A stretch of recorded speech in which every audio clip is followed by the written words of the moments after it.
Hey, you know what? I'm just realizing this now. I've been doing this for a while, and I never actually gave you guys like a full set tour of this little area in my basement. So, you can't see it over here, but we got the chair and a little desk, and there's a table right there where I leave my stuff on, and of course there's a couch right here. There used to be a table here, now there's just a few. You can't really see it, so that doesn't really matter. I'm pretty sure everybody's wondering what's in here. What's in this little door? Well, we're gonna find out. Cause guess what? I don't even know. I don't even know what it is. What the hell is in here? There seems to be all these like weird wires. Like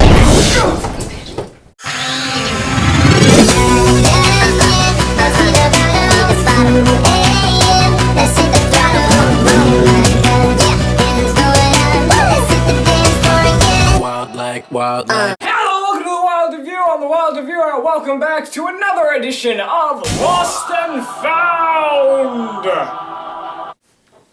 I hurt my knee. How did that happen?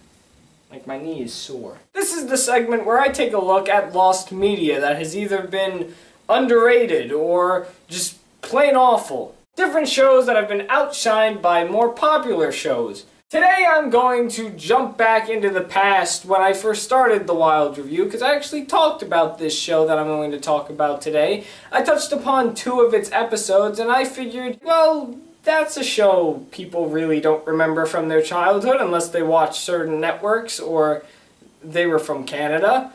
I'm simply talking about Incredible Story Studio.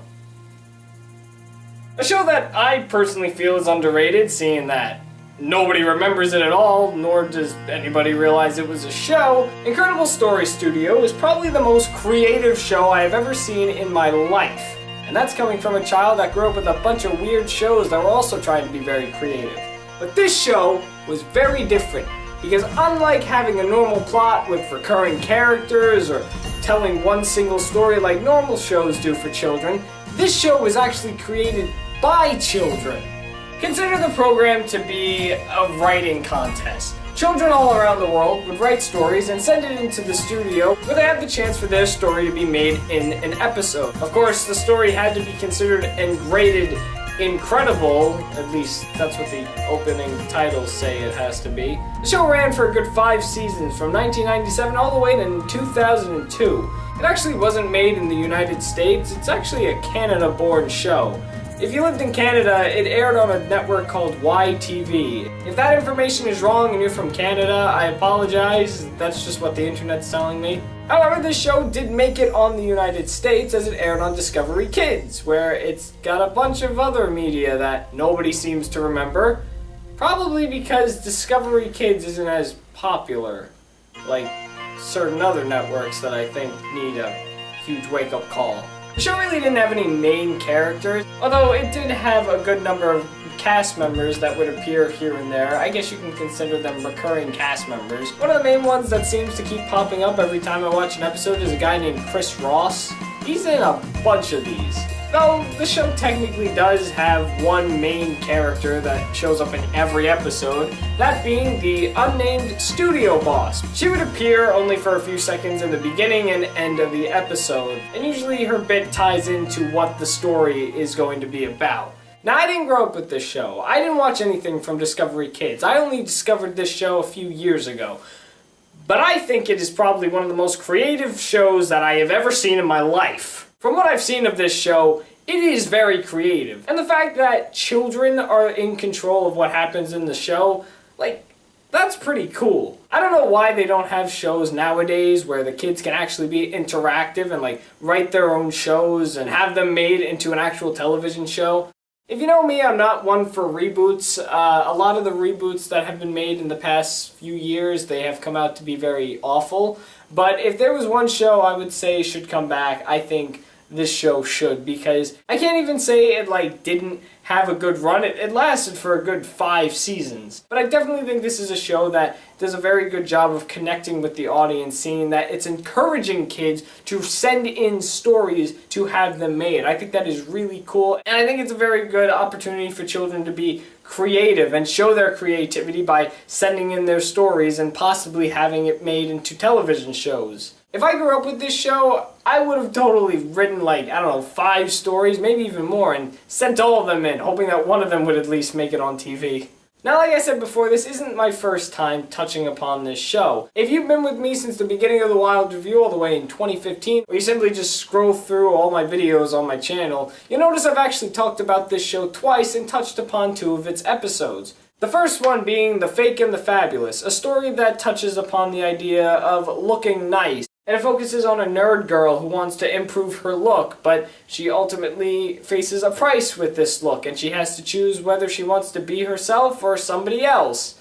I did not expect the ending. The second one was called The Game, and it focused on a video game that turned everyone's brains into mush. Again, the ending was very interesting. The 2 episodes that I've seen definitely prove that the show is very creative and can even be incredible at times, especially The Game. If you'd like to see the videos, they will be in the link in the description, and yeah, I'm going to make jokes because at that point I was like 16 and I'm 19 now. Oh my god. Yeah, I make jokes in the videos, but in all honesty, the show is very creative and is also very incredible, and I'm very impressed with it. At least with the 2 stories that I've seen. I have watched a few more episodes of this show. In fact, I was going to make a 3rd Incredible Story Studio video on another episode that I saw right after The Game. And that was never made because I didn't think it was that incredible. Now, I understand that every episode in this show is written by a child, so there are going to be a few kids that aren't very creative with their story. And yes, I'm fully aware I'm not a 9 to 12-year-old child anymore who can understand these stories. But a few stories that I've seen from this show, I have to be honest, aren't really that incredible like the title says. Specifically, the one episode that I was going to talk about, but I chose not to because it was just very blash to me. The story was called Life Swap, and just by that title you can automatically tell what it was going to be about. Instantly when you hear Life Swap, you think someone is going to trade places with someone. And that's exactly what happens! The whole premise is 2 kids swap places with their parents as they feel their parents are being too bossy on them, and the parents think that the kids have it easy. Keep in mind this family also runs a restaurant, coincidentally called Trading Places. I have no idea why it's called that. So the whole family agrees to switch places for a day, so the kids are now acting like the adults, and the adults are acting like kids. And I gotta say, it's not that bad. At least the premise isn't that bad, but I guess because I've seen so many different renditions of, you know, the parent and kids swapping places, or even the brains of people swapping, like the Fairly Odd Parent episode where everyone switches bodies or something. I guess because I've seen that so many times, like, it really wasn't anything new to me. I mean, nothing in this episode was interesting either. Nobody really learned anything at the end. The kids kind of got the hint that adult life isn't exactly great. Their parents, who are acting like kids, seem to have a problem in the beginning, but rarely get to see them at the end. They show up for like one quick scene, but before that scene, they sneak out of the house, which we don't even get to see, and this is after their kids ground them. Now, if you're wondering where the restaurant aspect of this story comes into this, it's not because of the significance of the title of the restaurant being called Trading Places. It's actually because somebody from the bank who's supposed to give a loan to the father of the restaurant to open up another restaurant shows up, and he wants to see how good this restaurant is so he can give that loan for him to have another restaurant. So he orders a very complicated dish, and Chris Ross, who is playing the son, seems to upset the chef, who walks out. Keep in mind, this whole entire restaurant scene, there is not one waiter, only one chef, and the kids are running it. I mean, there's this guy with the newspaper. I don't know who he's supposed to be. He doesn't... What kind of restaurant is this? So now the son is in charge of making the food, and for some reason he's wearing like a lab coat, and an explosion happens. Also, whatever he made, it obviously impresses the bank guy, which is kind of like a cliche in one of these restaurant episode shows. And the parents just show up, and everyone just has like one big laugh, and that's it. Alright, that really didn't do anything for me. I mean, nothing interesting really happened. The one story that I will say I was very impressed with, that I didn't expect to be good, only just by the title, was a story called The Competition. This was another one that Chris Ross was in, and he was the main character in it. It's weird because I don't know if he was like the main cast member of this show, because he's the only one so far in every one that I've seen that has made the most recurring appearance in this show. It focuses on a child who's running late to school and comes across an alien who says he's studying teenage life forms. He then morphs into a duplicate version of the kid. I forgot the kid's name in this story, so we're just going to call him Chris because that's who's playing him. And Chris tells the alien that he could study all these humans in his school. So the alien goes off and takes his place in school, so this way the alien does all the learning and even corrects all the mistakes that the teacher supposedly does. And while all that's happening, Chris goes off and plays in the arcade, gets a job so he makes money, and that's about it. The transition into where the competition aspect of the story takes place, that's another thing. It just kind of comes out of nowhere with Chris's character just like blurting out, "You're stealing my life. What are you doing?" So the school gave out this test, and the first person to get every answer right would end up on a trivia show. And obviously the alien, being intelligent, gets all the answers right, so he ends up going to the show. And now Chris's character doesn't like that the alien is taking his life, apparently. I don't know, by everything that we've seen in this episode so far that this alien has done, posing as Chris's character, he's just gone to school, fixed a teacher's error, made a bunch of kids impressed, and answered a bunch of questions right to get himself on a TV show. Meanwhile, Chris got to play in an arcade and even have a small job, but he didn't do very well at that job, and that was it. He's not really taking your life. I mean, we need to see more of that happen in order for him to do that. Maybe if the alien was talking to his crush, or maybe being a big shot and doing more impressive things to like make him the cool kid, I would probably understand that, but this whole outburst kind of comes out of nowhere.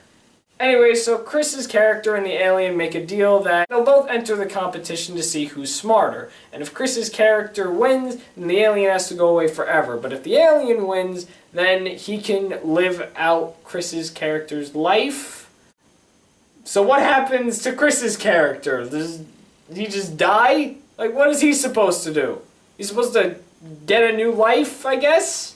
Anyway, so they both enter the competition. Chris's character steals the other contestant's clothes and poses as him, and obviously, in the end, Chris's character wins.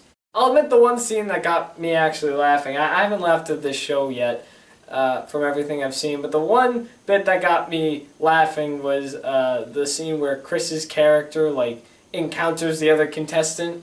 I've seen stuff very similar to that, but I've never seen it play out that way before, and whoever this other contestant character was, he was pretty funny. The whole way that he was acting, he had like a little goofy personality going on. He even shows up at the end of the episode and doesn't even say anything. He's like disappointed that he won and he didn't even have to do anything. But yeah, obviously Chris's character wins and the alien ends up going away forever. We don't even get to see the alien after the competition, he just leaves.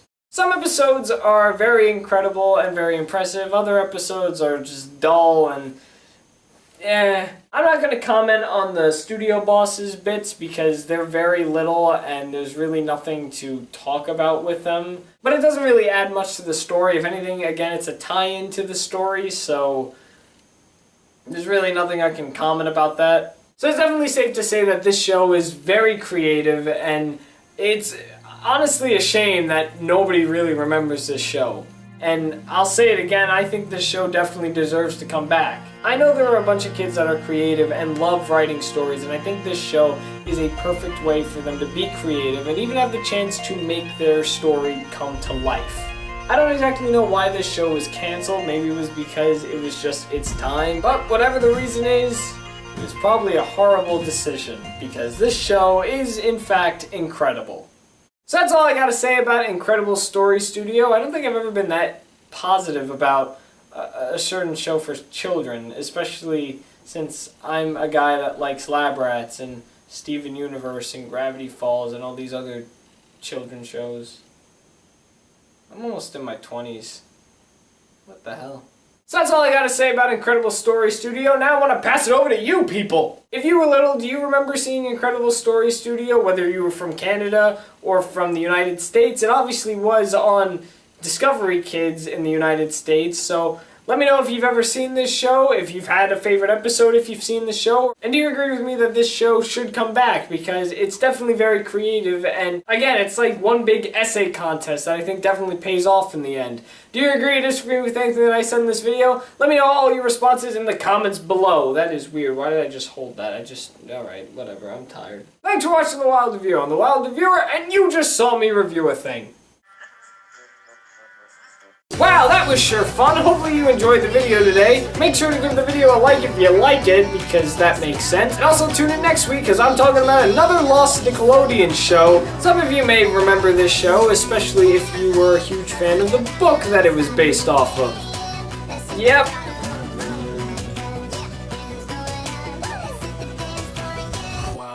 Wildlife.